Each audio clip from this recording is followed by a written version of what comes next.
எல்லாருக்கும் வணக்கம். இன்னைக்கு பார்த்தீங்கன்னா, இந்தியாவுல தடை செய்யப்பட்ட ஒரு படத்த பத்தின ரிவ்யூ தான் பார்க்க போறோம். இந்தியாவுல தடை செஞ்சுட்டாங்களா அப்படின்னா, ஆமா. இந்த படம் ரிலீஸ் ஆகக்கூடாது. இவ்வளோ ஏன் இந்த படம் ஷூட் பண்ணிட்டு இருக்கும்போதே கூட இந்த படத்தினுடைய ஷூட்டிங்கே டோட்டலா ஸ்டாப் பண்ணி நிறைய கலவரங்கள்லாம் நடந்திருக்கு.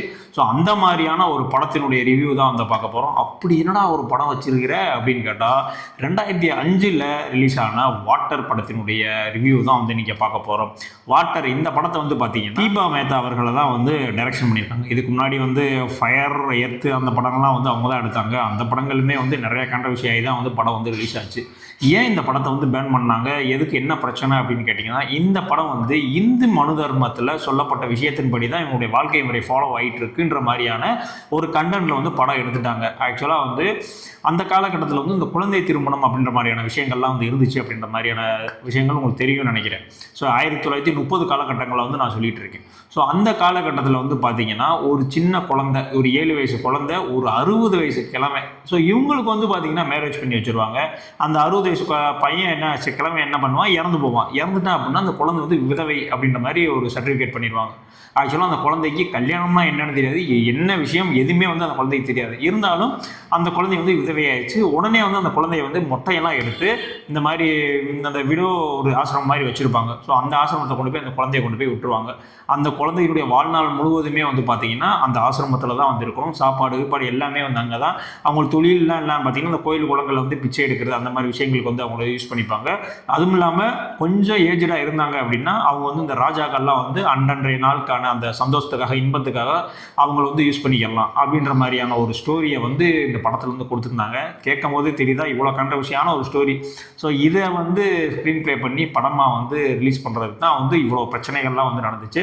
ஆக்சுவலாக பார்த்தீங்கன்னா, இந்த படம் 2000லே ஷூட்டிங் நடந்துச்சு. எங்கே வாரணாசியில் நடந்துச்சு.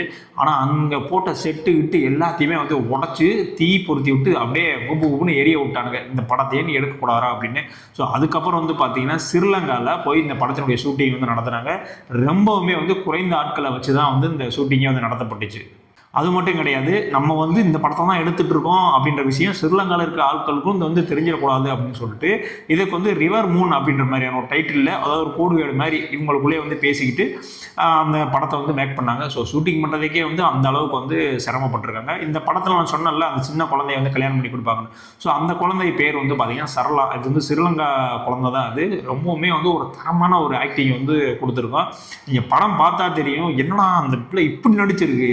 இந்த படம்லாம் வேர்ல்டு எங்கே ரிலீஸ் ஆகி இந்த பிள்ளைக்கு ஒரு நேஷனல் அவார்டு கொடுக்க வேணாம் அப்படின்ற மாதிரி தெரியும். ஸோ அந்த அளவுக்கு ஒரு அருமையான ஆக்டிங் கொடுத்துருப்பாங்க. ஜான் ஆப்ரஹாம் நடிச்சிருப்பாரு.